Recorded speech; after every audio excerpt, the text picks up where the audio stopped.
tadi ya. Ini persamaan ini kita gunakan untuk menentukan letak bayangan. Juga perbesaran kita pakai persamaan atau S aksen per S atau H aksen per H ya. Itu bisa kita cari.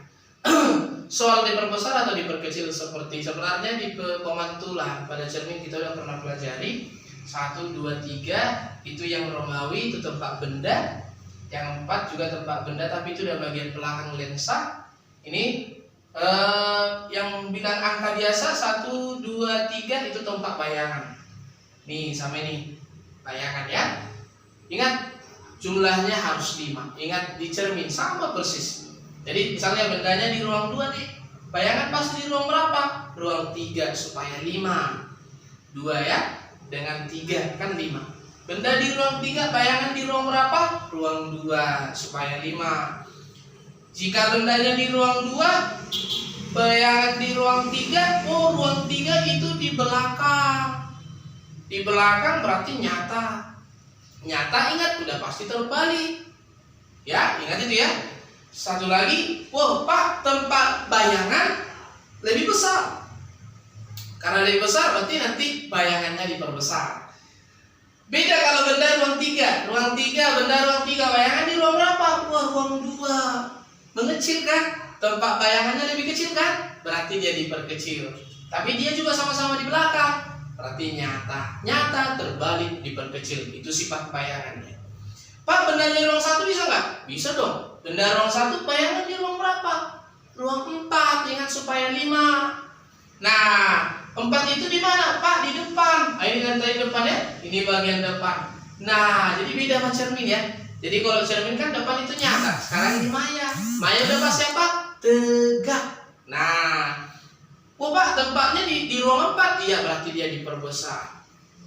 Jadi, ingat itu cara penentuan dari penomoran ruang ya. Jadi bisa 1, 2, 3 kamu bisa dengan cepat tanpa menggunakan rumus ini bisa kamu cepat selesaikan. Tugasmu adalah gambarkan di mana bayangan jika di ruang 1, jika di ruang tepat di fokus ini, tepat di fokus juga tepat di fokus. Berarti ada 3 ya. Oke, paham ya? Nah, sekarang masuk kita ke lensa cekung. Lensa cekung ini singkat karena bendanya itu hanya bisa di ruang 4. Ruang 1, 2, 3 itu udah bagian belakang. Ingat, cara menggambarkannya juga sama menggunakan sinar-sinar istimewa. Sinar datang, sinar sumbu utama dibiaskan seolah-olah datang. Nah, ini tanda apa ya? Tanda garis-garis ini menyatakan seolah-olah datang dari fokus pertama. Yang kedua, sinar datang seolah-olah menuju fokus yang kedua ini seolah-olah. Namun biaskan sejajar sumbu utama. Nah, di mana titik pertemuan yang pertama dengan yang kedua? Disitulah letak bayangannya. Benar ruang 4. Bayangan pasti di ruang 1. Nah, penomoran menggambar juga begitu ya. Soal rumusnya 1 per E, 1 per S tambah 1 per S aksen. Ingat di lensa cekung, karena dia lensa negatif, nanti nilai dari fokusnya kamu harus masukkan negatif. Ngerti ya? Nah, di sini karena dia lensa cembung, nah ya, jadi kita nggak masukkan dia negatif. Misalnya gini, diketahui fokusnya misalnya 20 cm, fokus lensanya. Nih, S-nya jarak benda ke lensa misalnya 10 cm. Atau misalnya kita pakai 30 ya, 30 cm. Maka di mana letak bayangannya, S aksennya? Nah, berarti masuk 1 per F sama dengan 1 per S sama dengan 1 per S aksen. Maka tergantung ini lensa apa.